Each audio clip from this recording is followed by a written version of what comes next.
Welcome back to Is Fitz Happy? You're so cute. I'm... Just start again. Okay. Okay. Let's go.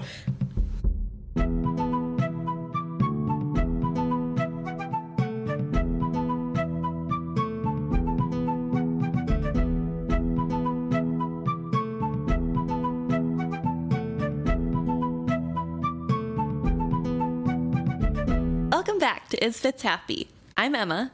And I'm Luke. And today we're talking about Chapter 8, Lady Thyme. Our favorite lady. Yeah, yes. The worst smelling lady in the Six Duchies. Yes. All right, so the beginning part is basically...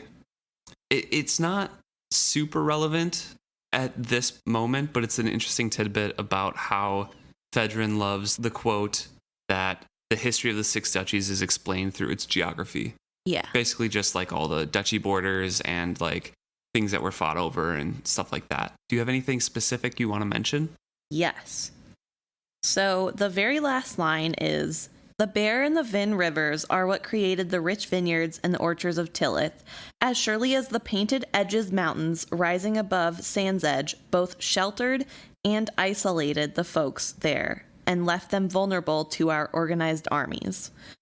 So I'm wondering, based off that quote, does Sand's Edge have people that are raiding the Mountain Kingdom the same way that the Out Islanders are raiding the coastal duchies?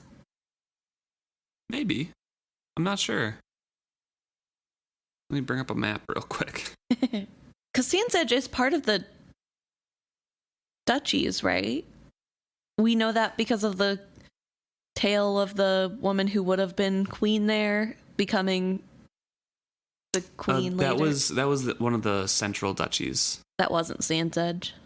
I think she had some land around Sand's Edge, but I'm not sure. It doesn't appear on the map for this first book here that I can see, but I assume it's right by Tillith and Pharaoh, right next to the mountains. So it's possible that they have raiders there from the Mountain Kingdom. Oh, Sand's Edge is right below Pharaoh. It's I see it, above yeah. the mountains in Blue Lake. So it's right by Chalced. Okay. So yeah, they do have raids and war there pretty much all the time. So Sand's Edge apparently is very sheltered because of those mountains. That might be why they have such good vineyards. Yeah. For their apricots. Their apricot and brandy. Yeah. But it specifically says to our armies, presumably meaning Buck. Yeah. So I'm not sure. I don't know. Maybe is Sand's Edge part of Chalced at this point? I don't know. I think it's part of the Six Duchies. So. I swear I'm gonna have to look now. I'm sorry that I didn't do this earlier. It mentions that she has lands around that, but it's not. But she's not from Sand's Edge? I don't think so. Ah, here she is. Very shortly after adding the lands of Sand's Edge to his ruling, King Victor. So he added the lands of Sand's Edge. Yeah. So Sand's Edge is technically part of Six Duchies. But there, I don't know. Okay. Maybe it's a little bit of a typo or something like that. I don't know. Well, I was thinking that it was like talking about the people in the mountain, but I guess now looking at it, it's like the folk in Sand's Edge. I don't know. Maybe because they're so far away, they just sometimes have trouble with them not following rules. I don't know. Maybe, yeah. I don't know. That was the only thing that really caught my eye, I guess. So. And we have Fitz waking up the morning of travel, and he's super excited. He's just like a little boy ready to go on a trip, a little vacation. Yeah. And he's very excited. If it was up to him, he would leave right away as soon as he got finished eating. Yeah. Of course, he has to eat first, but... That kind of implies that it takes a long time for everybody else to get gathered. But it says that the sun was well over the horizon before we were all assembled and ready. So what, like 10 o'clock? Yeah. It's so late. I was ready for so long. A whole hour or two. But I guess, it's not like they have phones to play on while they wait, so yeah, it would be a little boring just sitting around waiting for all the royalty to be up. Show up, yeah. Shay does make a really good point here that royalty never travels light. There has to be a lot of people, so the word spreads ahead to the places that you're going, so they know that, you know, they're going to sort through differences now. It says, they must both be left wishing they had never had any differences at all. That is the trick of good government, to make folk desire to live in such a way that there is no need for its intervention. Which I thought was a really interesting quote in general. Yeah. I was wondering, is that really a good way to rule? Like, rule so that people don't want your help? It would be a good way to rule the duchies, I think. Okay. Because they're so autonomous and work by themselves in general, that if they're working smoothly all the time, there's no need for the kingdom to interrupt them. So if there's that's how they want to work. They don't want like interruptions and like buttons from the kingdom and the king saying you have to do these kinds of things. So I think it would work best how Shade says, but in any other situation, I think it would be, I don't know, it would be interesting. Yeah. Okay. Good point. But yeah, it says that Verity traveled with a pomp that clearly irritated the soldier in him. There's like jugglers and puppeteer that comes along. And his troop are wearing his colors as well as the Farseer buck badges. What are his colors? I'm not sure. I'm guessing it's just the royal colors of like the deep blue. Yeah. But I don't know for sure. Maybe he has like a different shade of blue to denote that it's specific to him. Maybe. I don't know. I just thought it was interesting that it mentions that they're wearing his colors, but I don't think we ever really hear if that color is specifically different. Right. Yeah. I would assume it would be just to separate, but yeah, I don't know. We don't really get full descriptions, I don't think. We'll have to keep an eye out for that, maybe. Yeah. Fitz is saying that he's about midway through the procession where he's going to manage the baggage mule and see to the litter's occupant, and the litter of Lady Thyme is there. And says, this was the very elderly Lady Thyme who I had never met before, which is hint number 1.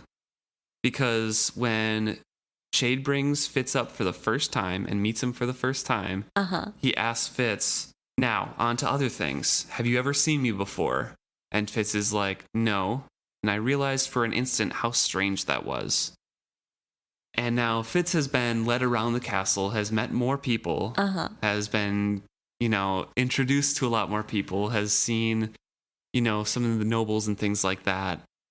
And he doesn't think how strange it is that he hasn't really met Lady Thyme before. Of course, she could be a visiting noble from a nearby place and he never travels.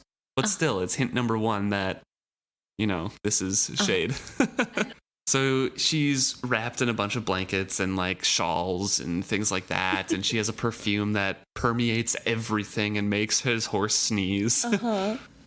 And she has really bad breath, and the 2 maids leave her, and Fitz is realizing he has to do everything now. Yeah. And he says, I had no notion as to waiting on a woman, let alone a very elderly one. Yep. Fitz, come on. Burek raised you better than that. Okay, so Shade last chapter does say that she's a very elderly woman. I know. So. But still, I'm not going to wait on a woman. Ugh. Gross. Girls have cooties. But he's going to fall back on Burek's advice for a young man dealing with elderly women. Be attentive and polite, cheerful and pleasant of mien. Old women were easily won over by a personable young man. Burek said so. And that is not true for Lady Thyme. Interesting how Burek is who he thinks about when he wants to deal with people, not Shade. Yeah. Which is funny because Shade actually does know a lot about people. But he taught Fitz how to get details that they weren't saying, how to read people, not Burek's way of like, if this is this person, you treat them like this, my slow little Fitz. Oh. So Lady Thyme immediately yells at Fitz to stop bothering him, don't talk, go away. And then like later in the chapter, he's like, why aren't you here with my water? Why aren't you here with this? So, how much fun do you think? oh my gosh. Yeah. You think it was for Shade to be this mean to Fitz? Oh, it must have felt so nice. But at the same time, he has cultivated this personality for so long and has developed this reputation where no one wants to investigate her closer. No one wants to get close to her even because of stench. Yeah. No one wants to be assigned to her more than once because then it might reveal the secret that Lady Thyme is actually Jade. That, one, it's probably fun, but two, he definitely has to keep up that appearance. Yeah. Well, yeah, he can't be nice, but it would be kind of fun to just see, how good is my assassin really? Can he pick out that this is me? Very good actor. Yeah. He's been doing it for years and years and years. They continue on. I don't know if there's anything you want to point out about their travel, really. He meets and talks with Hans. Yes. And they become kind of fast friends, as boys do. Hans is kind of ribbing him about taking care of Lady Thyme. I do want to talk about how Lady Thyme, he thinks Lady Thyme is deaf. Yeah. And repeats himself louder. And then she just yells at him. Yep, which is so funny. I don't know. I thought that's funny. To be fair, the drapes were closed on her litter. Yeah. And he like asks something, waits, it says like for a long time, and then repeats it, and then she yells. Stop bothering me. I don't know. I just, the image of him like, oh, obviously she's deaf. I'll just say it louder. And then immediately, leave me alone. And also, they're traveling along. He's talking with Hans. They can't even laugh because they'll be told to quiet down. So they're just like whispering to one another.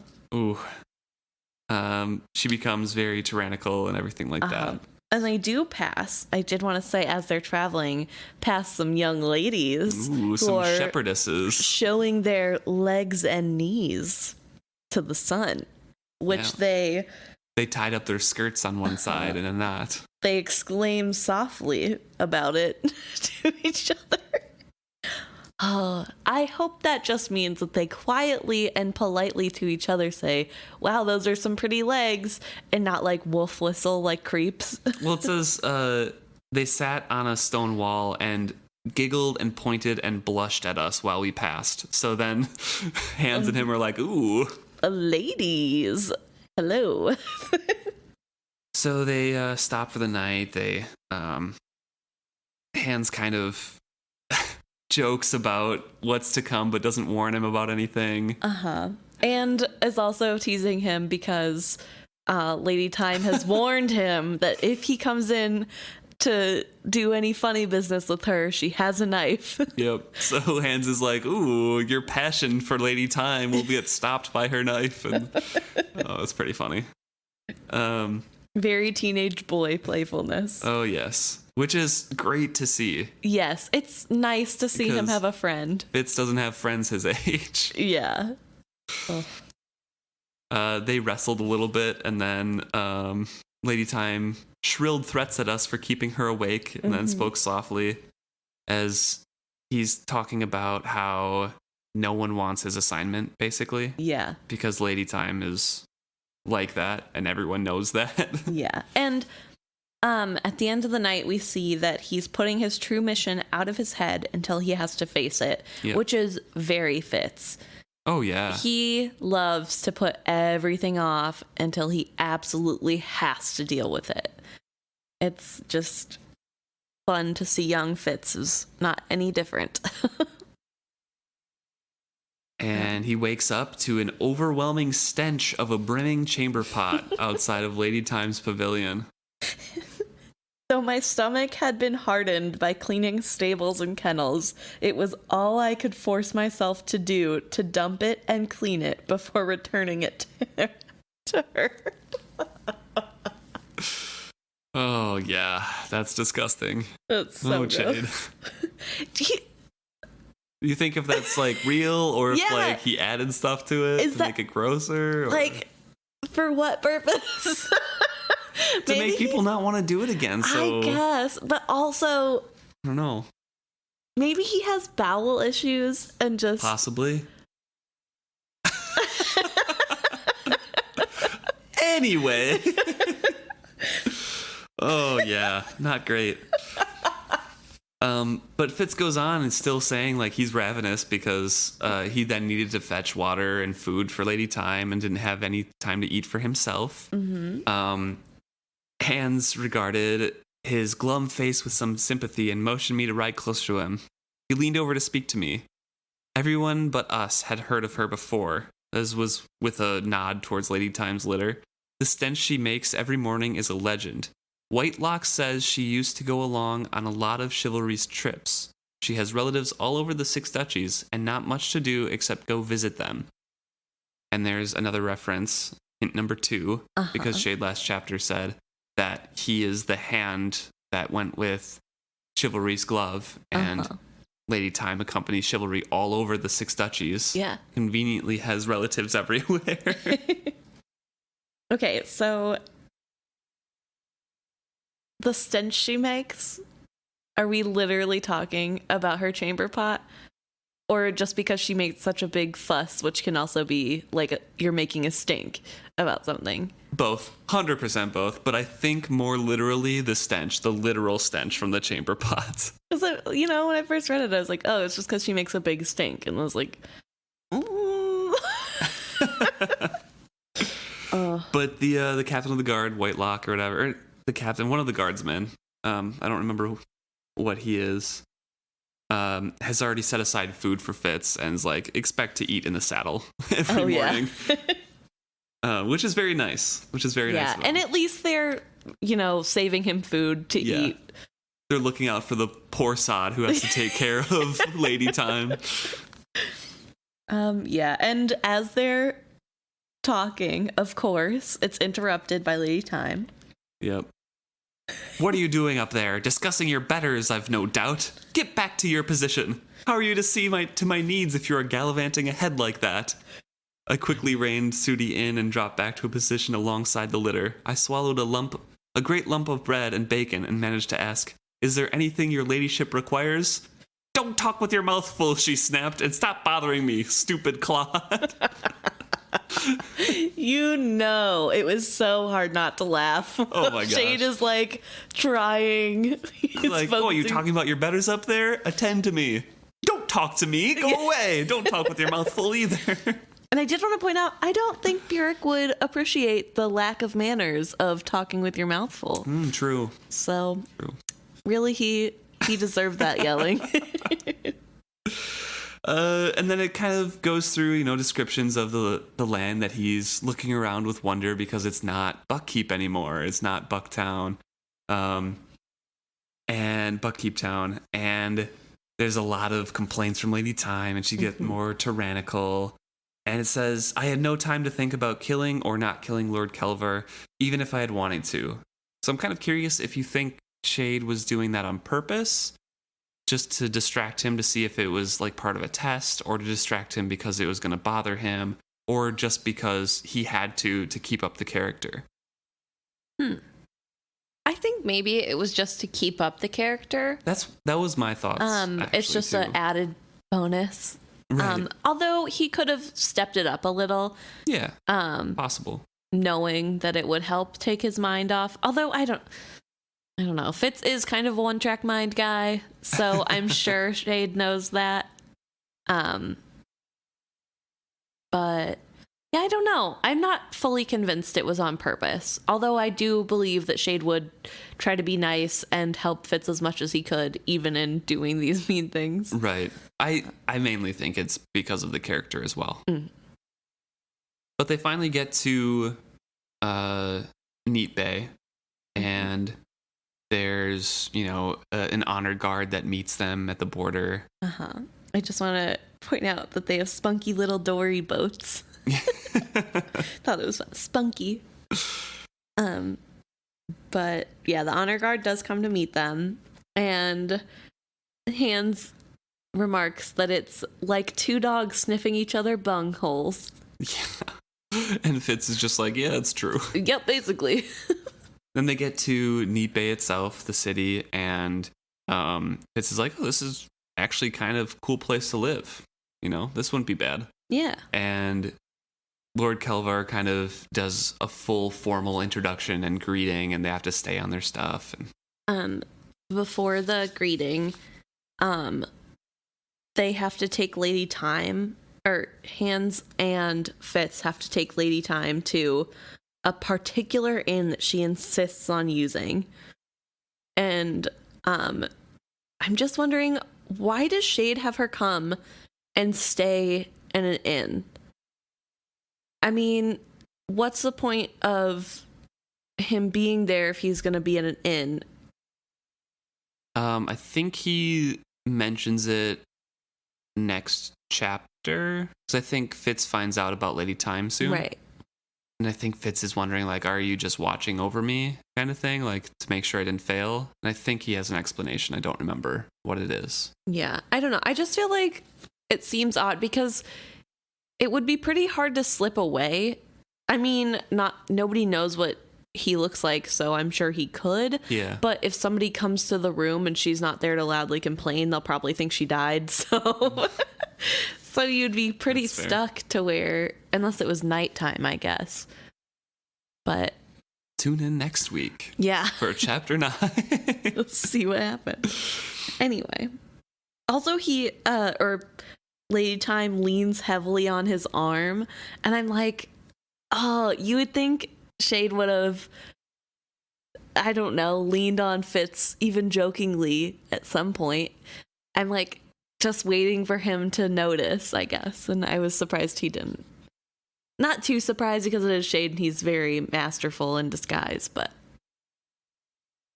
well, Fitz is, slow, as Byrrc would put, so didn't quite notice. That's fair. But then, yeah, we have the really long, introduction, and Fitz gets called over saying, Verity wants you. His dog is sick. Please come right away. Well, noticeably, Sig, the one calling him, keeps calling him the Fitz. Yep. There he be. That's the Fitz. Ho, Fitz. So he does say Fitz once, but then he calls him the Fitz again. Yeah, Hands, you take Sooty for the Fitz. Like, dude, come on. He doesn't have any other name. Yeah, but you could call him Take It For Fitz, like it's a name and not the Fitz. A little rude, unnecessarily. But I also think it's funny that the guard that he goes with is called Sitswell. Yeah. Sitswell. Oh, it's just so good. His parents were like, yes, my child will sit well on a horse. Sitswell it is. Maybe it's his last name. Maybe it's like John Sitswell. Everyone in his maybe his dad was really good at sitting down, and then that was his nickname, and they took it for See, I would think that, but with tall man and taller man. Yeah, true. Inherited. So, I don't know. Maybe his son sits even more well. Sits weller. I don't know. Sits well. Sits good. Sits great. I'm sits well. Here's my son. Sits great. And my grandson sits even better. Sits perfect. Sits perfect. All right. So anyway, we get Fitz checking over Leon, the wolfhound. He reaches out with the wit because he has no qualms with Byrrc isn't there. Mm-hmm. And Leon's just like, I'm bored, not hungry. If I'm not hunting, why am I here? Yeah. I'm kind of hot in here, whatever.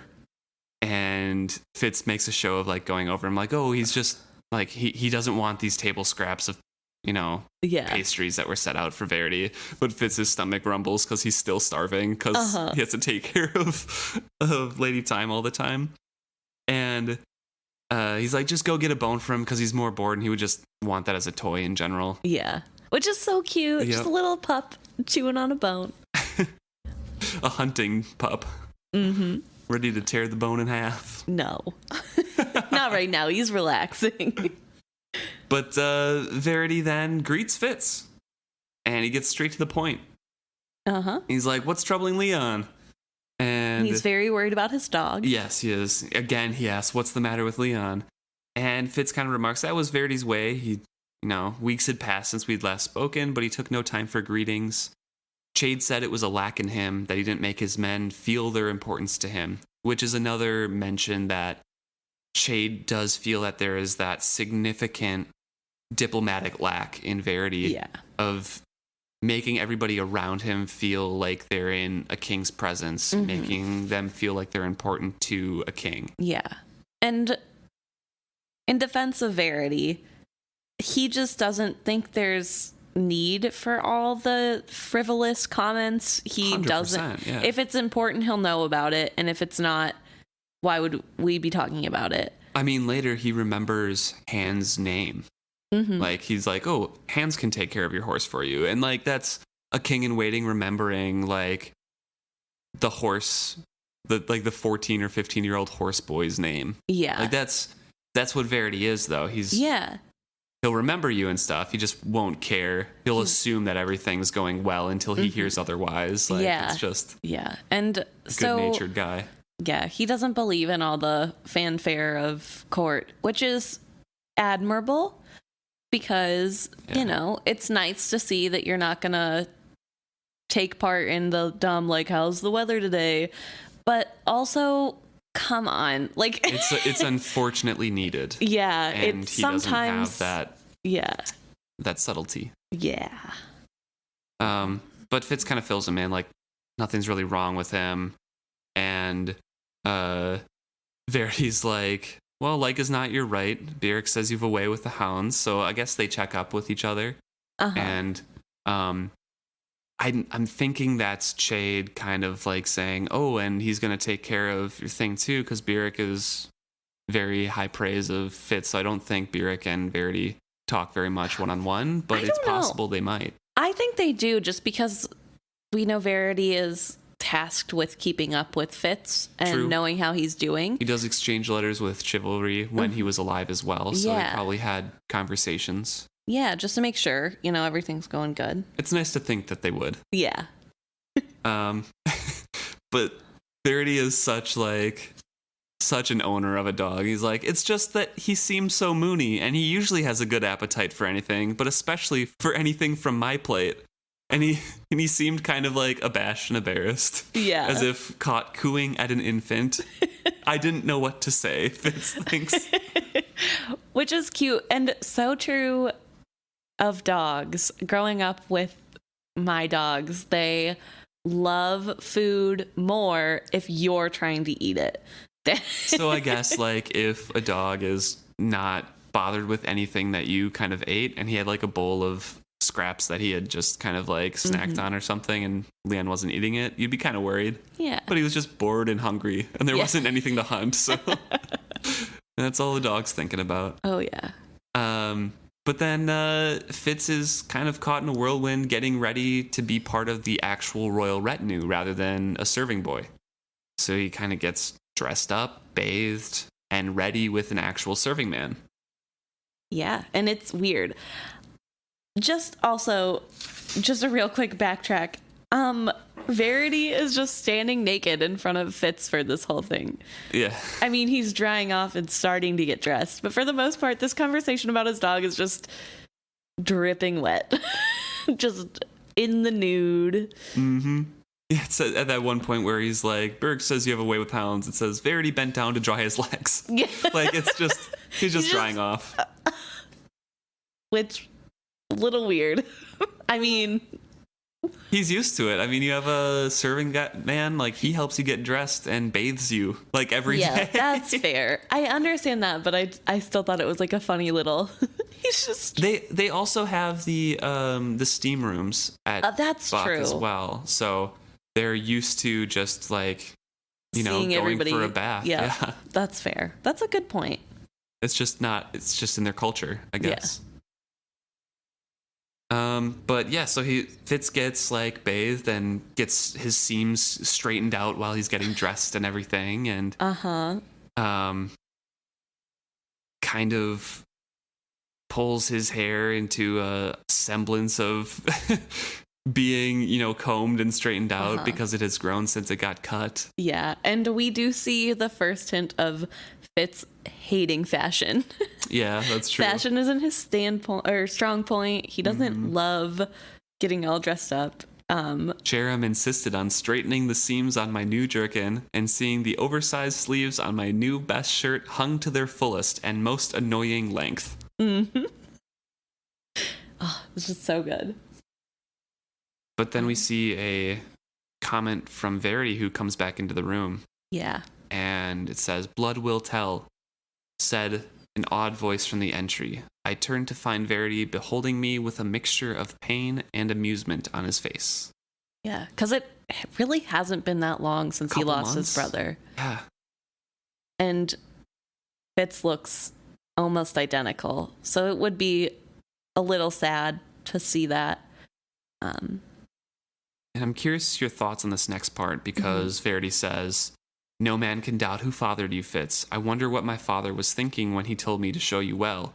Shrewd he is called, and shrewd he is. I wonder what he expects to gain." I was thinking about this line too.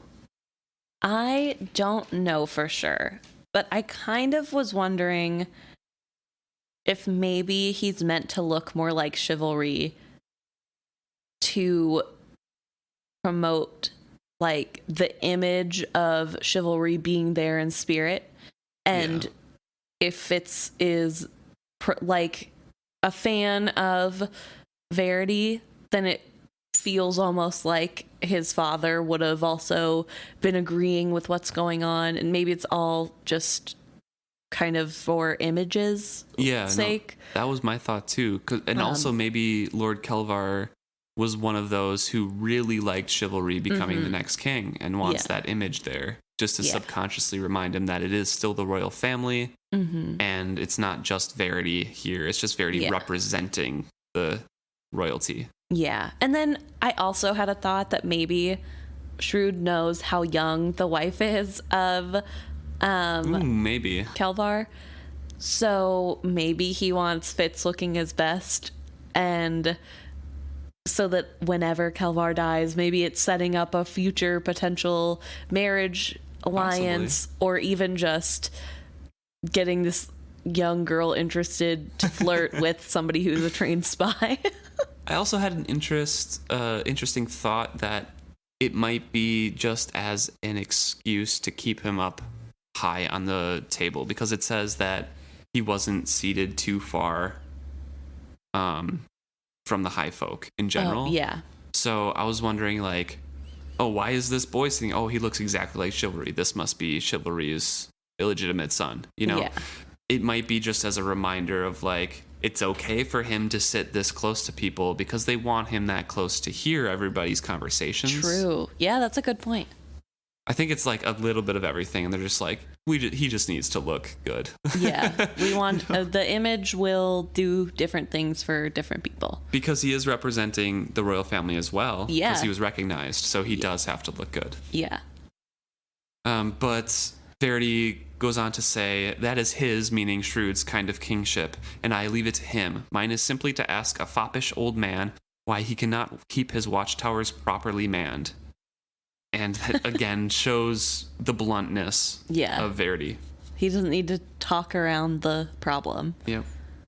So they continue on. I don't know if you want to talk about anybody following along behind Verity, or just get to the dinner. Yeah, so I thought it was just really interesting that Verity at one point pauses at the top of the stairway, and everybody stops talking and they all look at him. And Fitz notices that some women simpered while others appeared to sneer. Some young men struck poses that displayed their clothes. Others, dressed more simply, straightened as if to be on guard. I read envy and love, disdain, fear, and on a few faces, hatred.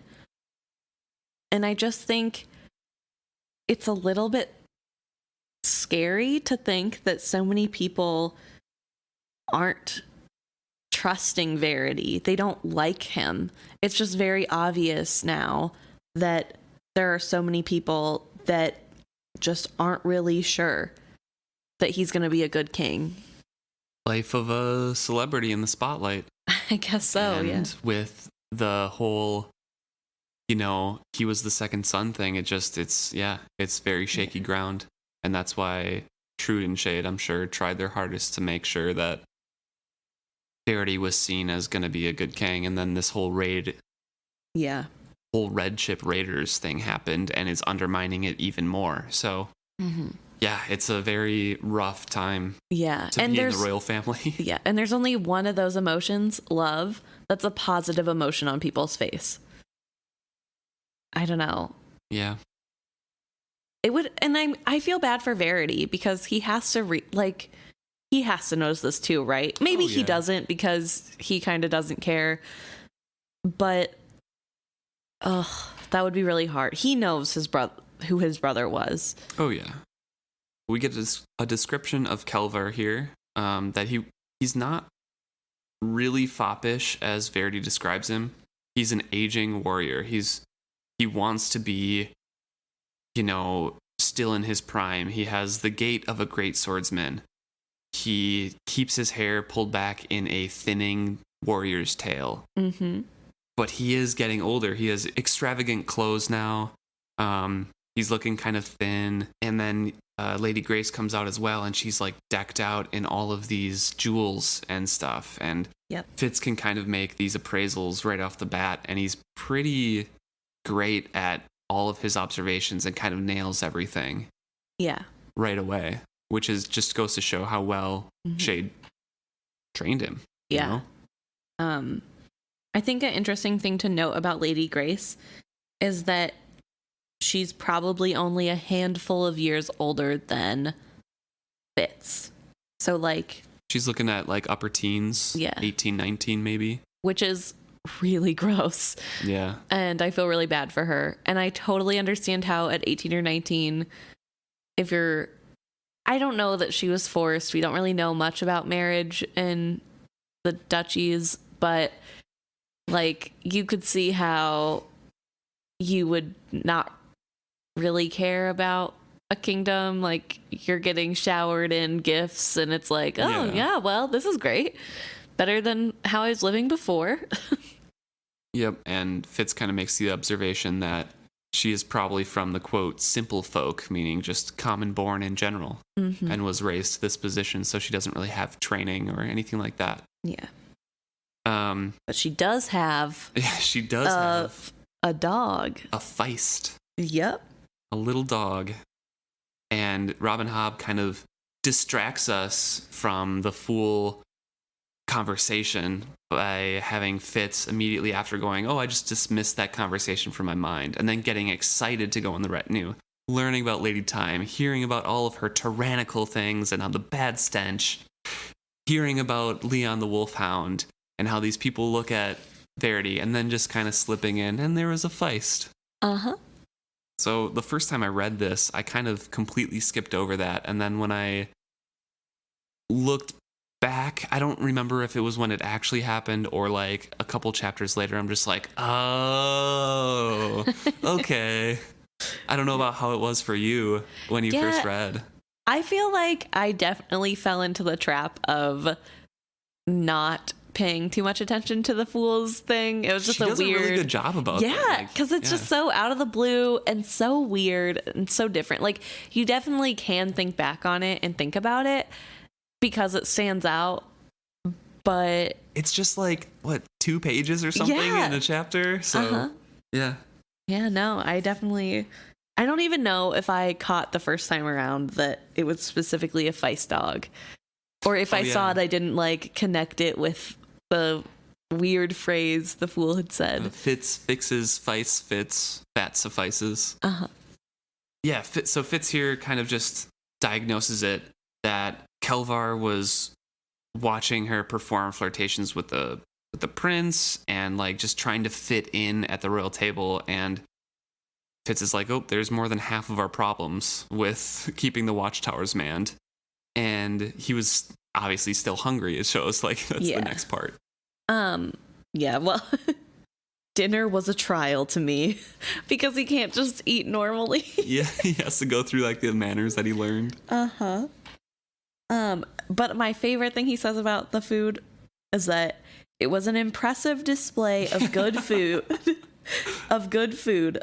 abused in the name of fashionable cooking. That's such a good sentence. It is. Oh my love gosh, it. I love it so much.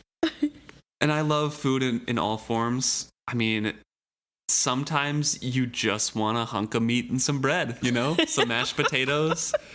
And sometimes you're fine with like, ooh, this is like really well done and fancy. But if you're hungry and have been traveling, yeah, that's not what you want. And apparently Verity has a similar attitude because Fitz wonders if everyone else can tell that he was not impressed. He's a soldier. He just wants his meat and gravy. And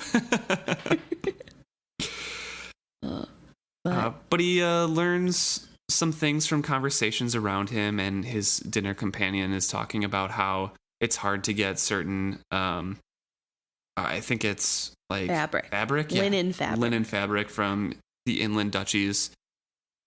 And it all kind of comes back to the lack of money because there were roads that were not as well maintained. Repair on Bagard's fortifications had been resumed, which was, you know, a good thing. But then there was also a lot of inland robbers that weren't being like caught or taken care of. And Fitz kind of glances over at Lord Kelvar and can see how he dotes upon his young wife's every gesture. And he's trying to recapture his youth, and she's just trying to get used to and trying to act like what a lady would act like. Yeah. And it's like Chade was whispering in my ear. I heard his judgment. There is a duke whose mind is not upon the governing of his duchy. And that's exactly what we discussed a few episodes ago about how all of this ruling is for the people. Right. You have to pay attention to what the people need, what the people want. Otherwise, we're going to have issues. Yep. Yeah. And that's the issue here. Mm-hmm. And just Lady Grace is wearing enough jewels and finery that it could pay for the road repairs and the wages of the soldiers who need to be keeping the routes safe and to be fixing the original problem that they were there for. Yeah. It says, dinner finally ended. My stomach was full, but my hunger unabated. There has been so little substance in the meal. Now, I haven't been to a Michelin star restaurant or one that has like courses. I've heard the food is delicious at those places, but every time I talk to somebody who has, they say that they have to go out for food afterwards because they're always still hungry. Because they're just small little portions. Yep. So then there's like an after dinner entertainment with like minstrels and things like that. And one minstrel sang, "Fair rose amidst the clover," his eyes on Lady Grace's face, and was rewarded with her flushed cheeks. So like she's obviously kind of feeling like any flattery is so nice. Like, oh my gosh, what is this place? It kind of seems like she's a flirt too. It does. She's flirting with the prince or king in waiting, I guess. And is excited at the idea of him giving her attention and the minstrel giving her attention. And it goes back to your point, like Lord Kelvar probably dazzled her with the Lord title and wanted a young wife to recapture his youth. And it's like, oh, she's so beautiful or whatever. And then she's sitting there like, yeah, I want to be a lady, but I don't really want to be married to him. I don't feel any loyalty to him. And he probably sees her as not very smart in general because she's of the common folk. She hasn't really been educated in anything to do or any policy. So she hasn't put forth any effort to learn anything. Well, because she probably doesn't even know that she should know that stuff. It's just a bad cycle. And it really needs to get fixed. So they head back to bed. Everything's kind of wrapped up. She's really tired, whatever. And then Fitz has to report to Verity. And he does so. He gives a full report of what people have been saying and everything like that. Mm-hmm. Gives a full rundown and says she has no idea of the responsibilities of her own post, let alone his. Kelver diverts money, time, and thought from his duties to enthralling her. Were it not disrespectful to say so, I would imagine that his manhood is failing him, and he seeks to satisfy his young bride with gifts as a substitute. Ooh, yikes. Ooh, that's a big assumption there to make, 13-year-old Fitz. Yeah, jeez. Back off. Can't an old man give a 18-year-old a bunch of fun gifts without it being something else? And I like him saying, were it not disrespectful to say so, by continuing to say what it is he was going to say. Uh-huh. Oh, of course. Preface it with that, and it's not an insult. Yeah, it's just, It's not disrespectful. I'm not saying it. I'm just saying I would say it if it wasn't mean.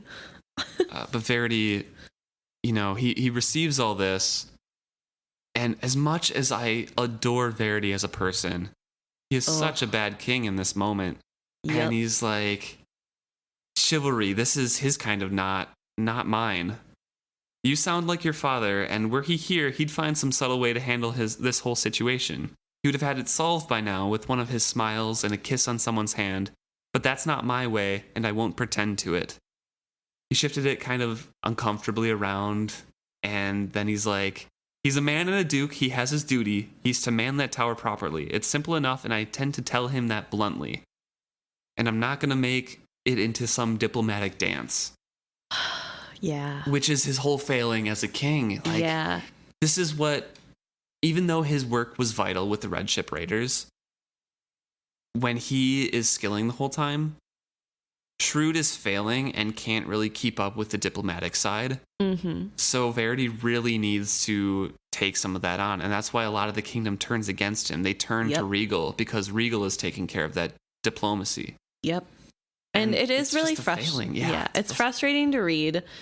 But it does show how good Robin Hobb is at making these characters. Yeah. It is realistic, and it's so frustrating to read them sometimes because they have these failings, but it is really a lot of talent put forward to just make a character this believable. And Fitz kind of lays down here, and says, as I lay down, I pondered that Verity saw so little of the whole. He could force Kelver to man the tower. Yes, of course he could. He's the prince. He's the king in waiting. But he couldn't force him to man it well or to take pride in that. And that was what diplomacy is for. Yeah. And I think that's where he falls short, is he doesn't understand the point of diplomacy. He doesn't understand how somebody couldn't see a duty and not just do that then. Right. And not take pride in it naturally because you're doing your duty. And it's his Achilles heel. Yeah, and if he forced him to man the tower, that doesn't fix any of the issues with the fortifications maintenance or the highwaymen problem. And it all needed to be, fixed with tact, with, discussions. And somebody also needed to teach Lady Grace how to do stuff. Yeah. And that couldn't be done by just simply man that tower and then we're out of here. Yeah. Like it is that simple in some ways, but also it's not. Because you can't damage one of your duke's pride. Yeah.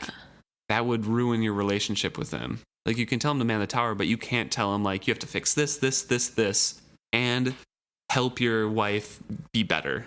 You can't do all that. Yeah.